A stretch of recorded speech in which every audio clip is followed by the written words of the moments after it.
Mario,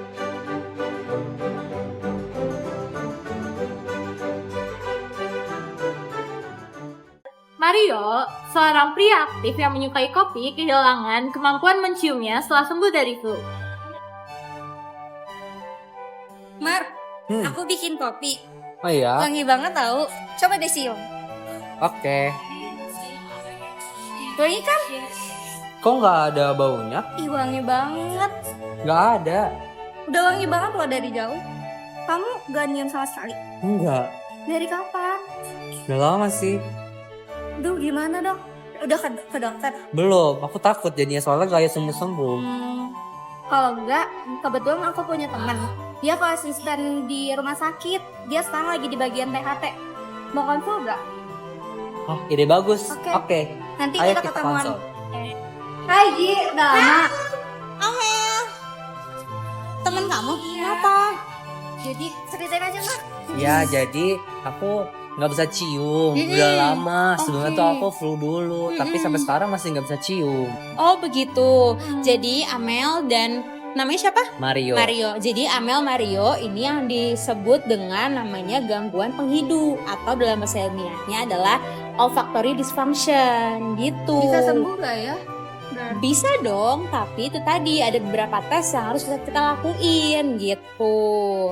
Itu bahaya nggak sih? Bahaya dong tentunya, ada beberapa hal yang bakal kamu rasain nanti ke depannya gitu.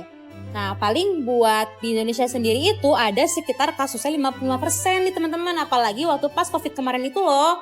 Nah aku mau nunjukin nih, ada beberapa istilah dari gangguan penghidu. Siapa tahu ada yang Mario rasain, ada salah satunya di sini ya. Aku mau tunjukin nih salah satunya.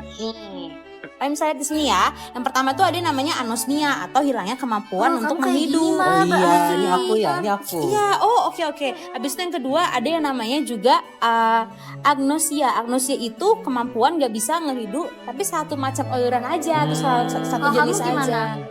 Semuanya atau satu aja? Nggak tahu sih, belum coba. Oke, coba yang lain dulu ya. Terus ini ada parsial dari anosmia. Itu ketidakmampuan menghidup beberapa odoran. Jadi kan kalau tadi kan hanya satu, kalau ini beberapa.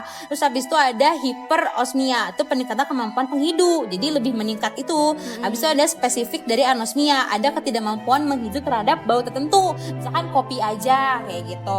Habis itu yang lainnya juga ada namanya hiposmia. Hiposmia itu penurunan dari kemampuan penghidup, misalkan kayak dia tas dari penghidunya berkurang gitu. Terus ada juga ini yang namanya parosmia. Parosmia itu persepsi baunya salah, jadi kayak nggak seharusnya orang-orang nyimnya kopi, bagiannya tuh kan kopi kayak gitu misalkan. Banyak juga ya. Iya, habis itu lagi ada pantosmia. Pantosmia itu halusinasi penghidup, kayak cuman dia nih yang ngebau, yang lainnya enggak gitu. Habis itu ada namanya presbiopnia, itu terkait dengan usia. Mario belum masuk ya? Kamu belum lanjut usia. Oke. Habis itu juga ada olfactory atau intolerance, itu ketidaknyamanan terhadap bau tertentu. Kayak gitu, teman-teman. Jadi bisa sembuh ya? Bisa tentunya dong. Biasanya penyebabnya apa sih yang bikin kayak gini? Nah, ada banyak macamnya, Mar. Misalkan kayak ada disfungsi dari penghidunya. Habis itu misalkan ada kamu lagi ngalamin rinitis alergi atau ada lagi ngalamin ISPA Oh, kayak bisa gitu. ya? Bisa banget. Nah, Mario pengen tahu dong cara nyemuinnya gimana? Pengen tahu Caranya kan? gimana? Nah, caranya nanti kita bakal lakuin yang namanya smell retraining therapy dari. Nah, itu namanya, nama lainnya bisa disebut olfactory training. Nanti aku bakal tunjukin beberapa aromaterapi. Nah, sebentar ya, aku ambil dulu aromaterapinya. Nah, teman-teman, jadi ini namanya adalah smell retraining therapy atau olfactory training. Jadi di sini kita bakal bantu Mario buat kembali lagi nih melatih dari syaraf penghidunya. Kayak gitu, Mario. Jadi di sini kita akan pakai beberapa wangian dasar, ada 4. Pertama mawar sebagai floral, kemudian ada lemon sebagai buah-buahan, kayu putih sebagai resin, dan ada cengkeh sebagai aroma rempah. Kayak gitu. Nah, cara pakainya gimana? Jadi nanti Mario, masing-masing dari aromaterapi ini kamu bakal hidup secara rutin. Misalkan nih mawar dulu. Mawar kamu itu 2 kali sehari sampai nanti selama 3 bulan kamu cium nih. Kamu cium, sekali cium kamu selama 15 detik. Habis itu kamu tungguin selama 10 detik. Habis itu kamu ganti ke yang lemon. Terus kamu lakuin lagi kayak gitu, dicium 15 detik, kamu tunggu 10 detik. Habis itu kamu ganti lagi ke kayu putih. putih dan sampai ke cengkeh kayak gitu. Nah nanti setelah 3 bulan kamu ganti ke wewangian yang lain, misalkan kayak green tea atau mentol dan yang lain-lain kayak gitu, Gitu. Mario. Kalau cara lain ada nggak sih selain otoritas ini? Ada dong, ada yang namanya dengan cuci hidung. Nah, Mar, jadi ini yang namanya cuci hidung. Nah, sebelum itu kita singkirin dulu ini deh, biar kamu bisa fokus buat lihat cuci hidung. Nah, jadi gini, kita sediain dulu alat yang pertama namanya larutan NaCl. Yang kedua ada yang namanya Spritz Flu Sesemar gitu. Nah, cara ngelakuinnya gimana? Yang pertama, setelah kamu siapin alat dan bahan ini, kamu lepasin dulu nih si jarum dari spritnya ini. Habis itu kamu masukin cairan dari NaCl-nya, cukup 10 cc aja sesuai dengan ukurannya ya. Habis itu nanti kamu cara lakuinnya misalkan hidung kanan dulu. Habis itu kamu sedikit menunduk. Habis itu kamu miringin lehernya sebesar 45 derajat. Habis itu baru deh kamu cuci.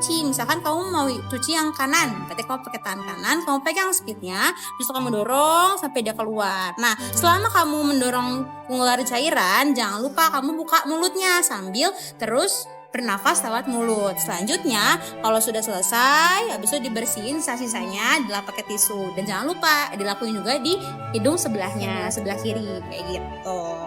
Nih Mar, aku tunjukin video cara cuci hidung biar kamu lebih kebayang.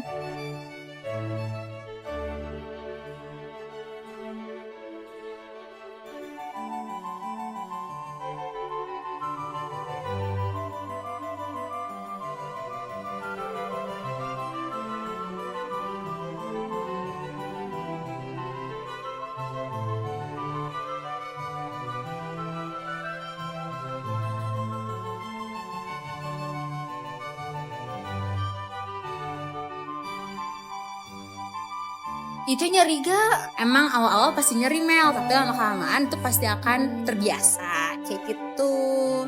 Belinya di mana aja ya, itu info sama tadi apa, Sprit ya? Ya, Sprit ini tuh bisa dibeli di apotek, Mel. Kamu tinggal bilang aja mau beli Sprit 10 cc. 10 cc sama larutan NaCl gitu.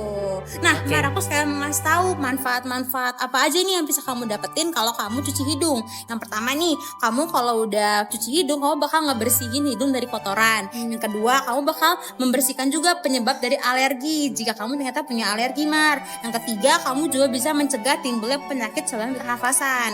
Yang keempat, kamu juga bisa bakal ngebantu dari penyembuhan peradangan, misalkan pada hidung atau pada sinus. Dan yang kelima, kamu juga bisa ngurangin penggunaan obat-obatan. Jadi nggak perlu terlalu banyak minum obat gitu loh, Mel. Jadi bisa lewat cuci hidung. Berarti gitu. cuci hidung aja, Mar. Iya Berarti ya. ini juga bisa buat pencegahan ya? Yes, betul sekali. Jelas Jelas ya. Bisa dilakukan di rumah ya. Iya. Oke. Latihan penghibur bukan hanya untuk mencium bau, tetapi juga melatih otak untuk mengenali kembali aroma.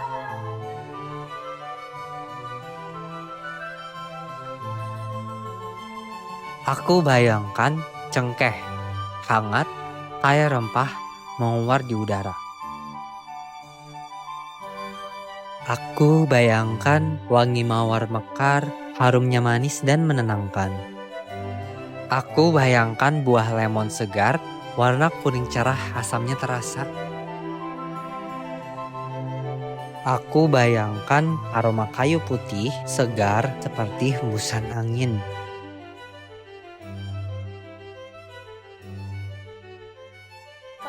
Gitu lah. Puji Amel. Iya. Aku udah bisa cium lagi dong. Akhirnya.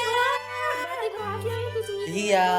Yes, bagus Mar. Nah, terus berarti ya, Mar ya. Dan jangan lupa kamu harus hindarin asap rokok, bahan kimia keras, pokoknya, dan jangan lupa sering-sering cuci hidung. Oke?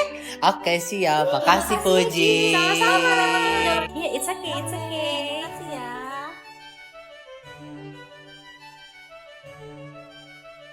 Dengan smell retraining terapi, Mario dapat kembali mencium aroma karena setiap nafas membawa rasa, kenangan, dan kehangatan hidup.